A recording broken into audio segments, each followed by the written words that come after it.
About 2 years ago, I switched to using a paper notebook like this for planning out my days and in fact the entire week. And throughout the evolution of this process, I found that the combination of the physical tax that you pay from writing something out, combined with the limitation of planning to a page per day, is a surprisingly effective way or a workflow for managing your time and being more productive. Hi, I'm James, and this is Paved with Good Intentions. Every Sunday night, I sit down with my notebook and I spend sometimes an hour or two planning out my entire week. And the process works like this. I start off with one page that is my summary of what I want to do with that week. It's usually actually the bit that I'll write last, but I'll start off with marking out that page at the start. Then I'll take one page per day, so 7 pages, and I'll title them by the day and the date for the 7 days of the coming week. And then I'll reserve a page at the end that is for follow-up items that I don't get to throughout that week. Then I go through a sort of step-by-step process to start filling out the content in that week. So I start by just putting in sort of the bookends or the logistical items. What time am I going to wake up? What time am I going to sleep? What meals am I going to have? What exercise am I going to do through the day? Then at the back of the notebook, I keep a page where I write down all of my recurring tasks. So things I know I'm going to have to do, like take the dry cleaning out, change the kitty litter, pick up the groceries, all those sorts of things that are recurring tasks in my week. And I look at that page in the back of the book and I write those items into the days of the week that's coming up in my plan. Now, once I've done those logistics and the recurring items, I then take a look at my calendar. And I don't necessarily replicate my entire calendar into there because I still refer to my calendar as my sort of in-the-moment time management of where I should be through the day. But I'll write down any tasks that are in support of particular meetings or events or things that I have going on that week based on what's in my calendar.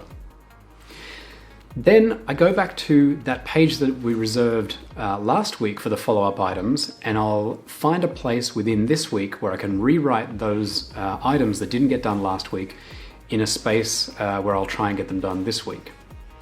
And then lastly, I then start to think about what are the themes for this week? What are the objectives? What do I want to achieve?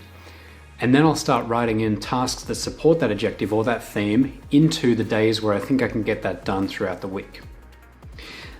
Those themes and those objectives for the week, they will go on to formulate the final version of that page that we reserved at the start of the plan for the high-level things we want to do that week.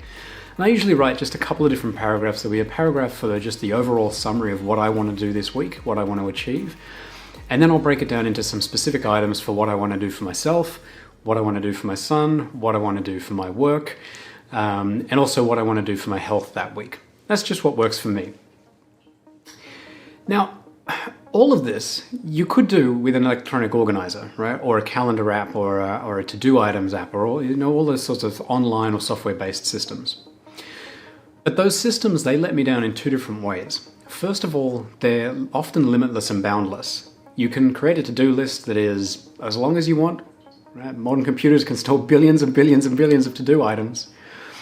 And so they're boundless, and they tend to be long scrolling lists. But the other problem with the sort of, the software way of doing this or the online way of doing this is that there's no penalty. There's no real penalty or extra effort you have to go through when you don't get an item done and you go and reschedule it on another day or you kick it down the road until it gets done. That process is just too easy when you're working with an electronic list. In the way that I plan out my days, once I've written down all those tasks, what I'll do is throughout the week as I'm going through my day, I'll tick off the things that I do get done, awesome. But the things I don't get done, at the end of the day, I will then look over my plan and the things that I haven't done, I'll go and rewrite those on another day throughout the week, or I'll go straight to the end of that week and write them on the page of things that we didn't get done this week that we're going to carry over till next week. And it's that act of rewriting those things that makes this process really work for me, okay? Because that's that physical tax, that's that friction that's missing when you use an electronic system or a software system to organize yourself. You think about how easy it is to click and drag an item or copy and paste an item from one list to another, or I didn't get this done today, I'll get it done tomorrow. Shuffle that over to tomorrow. It's way too easy. When you have to actually sit down with a pen and paper and write out the items you didn't do, 2 great things happen. One is, again, it's a physical tax you incur, it's an effort, so you're actually expending energy on this task. So it doesn't, it doesn't scale infinitely. You will get tired of writing these things down if you don't get them done. And it's that point when you sort of get to the point of not doing a to-do item or something that you had committed to, and you find yourself rewriting it on another day 2 or 3 times, maybe 4 or 5 times, you can't help but get into that mental space of thinking, am I kidding myself here? Am I really getting this done? And that's what I find extremely valuable for me about this process, is that when I do start rewriting those items I didn't get to, and it happens all the time, days don't go to plan, things come up, you might misjudge the amount of effort that a particular task will take. It happens, right? It's fine. But what needs to happen is you need to keep yourself real here by saying, if I'm rewriting the same item 2 or 3 times, 4 or 5 times, then there comes a moment when you stop and you think, okay, it is time to defer this or delegate it. Now, if you're a leader in the business or you've got a team of people or peers that you could delegate this task to and that's an appropriate thing to do, great, do that sooner rather than later. Or sometimes you've just got to have that honest and sometimes difficult conversation with the person that you made the commitment to and say, look, I'm struggling to get this done. Do we still need to do it? Is there someone else that can do it? Do we change this around? How important is this? But even just entering into that conversation is a great way to build trust with your colleagues, with your customers, with your peers, with your reports, because having that conversation, it shows that you're vulnerable, it shows that you're real, and it allows for both sides of this equation to sort of level set expectations again. And you'll find there's a range of responses. Sometimes, yes, it's got to be done, and sometimes, no, actually, I don't need that. And it's really healthy to have that conversation sooner rather than later, as opposed to leaving it on a to-do list and just kicking it down the road constantly again and again and again. So that's the physical tax element that works really well for me. The fact that if I don't do something, I have to then write it again on another day really makes me keep it real and makes me think carefully about whether or not I'm going to get something done. The other aspect of this that works particularly well, because it's a handwritten plan on a piece of paper, is that physical limitation of the size of the piece of paper you're working with, that's valuable in and of itself. Right? There is only so many hours in the day, and likewise there should be only so many lines of paper on a page. And this comes back to why those electronic apps and the electronic means of organizing yourself fails me. Because when you have a boundless list of things you can do in a scrolling view that can have thousands and thousands of entries, then that's not representative of the true nature of your time. Your time is scarce, and your time is super valuable. And so the act of actually physically curating your plan and going through that effort, and like I said, this takes me an hour, sometimes 2 hours on a Sunday night to do, but having invested that much effort in doing it, in curating this plan, makes me all the more protective about my time. And that's not only good for me, but it's good for everyone else that depends on me and depends on my ability to get things done. Because that way I don't run into the trust-busting scenario of taking on too much and missing out on fulfilling commitments that I've made. So the page per day and writing to a small page construct really works for me. And one of the things that you'll find as you do this more and more is you begin to learn your own velocity. Like I've gotten to a point now after 2 years of doing this where I'm very comfortable with looking at a page and knowing of these items on a page, how many am I likely to get done?